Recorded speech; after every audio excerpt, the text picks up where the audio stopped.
Russia's unilateral withdrawal from Kiev on 19th April 2022, when Moscow's defense minister publicly declared phase 2 of the special military operation, that massive withdrawal was mistaken for a Russian defeat on the battlefield. Welcome, ladies and gentlemen. I wrote an opinion piece that I sent overseas to the international media regarding the war in Ukraine. And I've done so several times, and it wasn't published. What I've realized is that some of these opinions are not welcome in those countries, even if they are very legitimate and actually bring a new perspective to the conflict. So it seems there is a censorship, and there is a quite disturbing attempt to silence particular views so that the public does not get to hear them. And that is why I am here today to speak about what I actually wrote in that piece. What I actually said is that we in the global south, we are seeing these Western scholars, their military analysts, their leaders, and the international media. They are all now warning us about an upcoming Russian spring offensive in Ukraine. But I wonder what that warning is actually based on, because I am not seeing any evidence, for example, secretly acquired Russian operational plans or any solid intelligence that would confirm that an offensive is coming. Russia already got what it wanted, and so there is nothing else to launch an offensive for, actually. So what we are hearing in regards to a spring offensive is therefore just baseless rumor mongering and wishful thinking by Western journalistic poodleism. Ladies and gentlemen, we are in the geopolitics of what I would call the current world order. If you know what the current the word current means in the West, particularly in the US, I'm not here talking about women, but I'm talking more about the ideology behind that behavior. These guys seem to just want war now. They have no care for any new innocent lives lost every single day. They're giving themselves reasons to incite more bloodshed and actually doing nothing whatsoever to end the war. So I would like, if possible, just to show me one thing that Nato has done in the last 12 months to try and end this war. Nothing. There's a lot of tough talk by these same leaders who in reality are scared of joining the fight. This situation summarizes their propensity to deliberately misjudge their global political opponents for their own ulterior ends.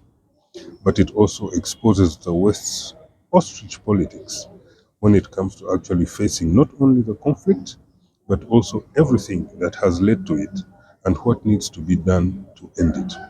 That is why they conveniently misdiagnosed Russia's goal in this conflict from the very beginning, even when it was clear that Russia launched an offensive special military operation to simply liberate eastern Ukraine.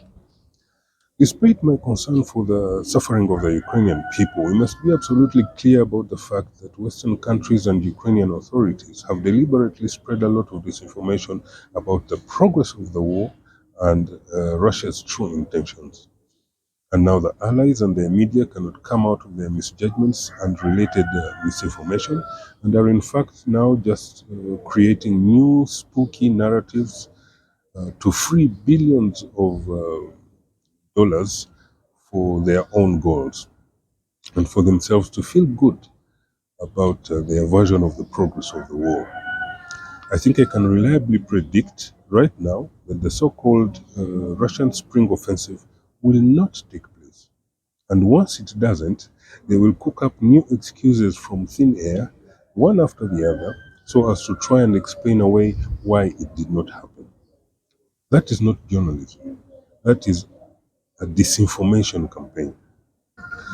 In the meantime, They will not be able to brush away the growing reality that the Ukrainian army has failed to advance in the last 5 months ever since the Russian Federation completed its last tactical withdrawal in eastern Ukraine in October 2022, crossing the Zaporizhia River and digging in defensively on the other side.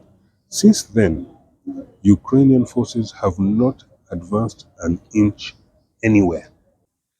Russia's unilateral withdrawal from Kiev on 19th April 2022, when Moscow's defense minister publicly declared phase 2 of the special military operation, that massive withdrawal was mistaken for a Russian defeat on the battlefield. Yet, what they had done is that they had simply switched the Russian army's focus to their prize goal, the annexation of eastern Ukraine. The victory ceremony in Moscow on 30th September 2022 was Vladimir Putin's checkmate declaration back then. So I repeat, Russia already achieved its objective last September. Thus, Putin has already won. And in this logic, they have no need for any new offensive whatsoever in Ukraine. Meanwhile, if we want to understand NATO allies' intentions, there is one simple question that we might want to ask ourselves. Why haven't we heard Biden or the EU's Madame Ursula or the NATO Secretary General declare, for example, that if Russia pulls out completely from Ukraine, they will remove all sanctions? Not hearing anything like that being said means that NATO has no intent of ending the military and geopolitical war around the conflict in Ukraine. And they have no intent of de-escalating this conflict. How would they? And thinking that the military solution is what will end this war is completely unrealistic. You cannot solve this crisis without at least putting the most legitimate fair deal on the table. Therefore, NATO's endgame is neither to seek peace nor to re-establish Ukraine's territorial integrity. It is more than that. This war is instead an eternal political war fueled by historic hate and greed politics on one hand, and profits by both the oil industry and the military-industrial complex on the other. Hidden underneath all this is a coercive attempt to rule the world by ostensibly saying, you are with us or against us. We all remember that.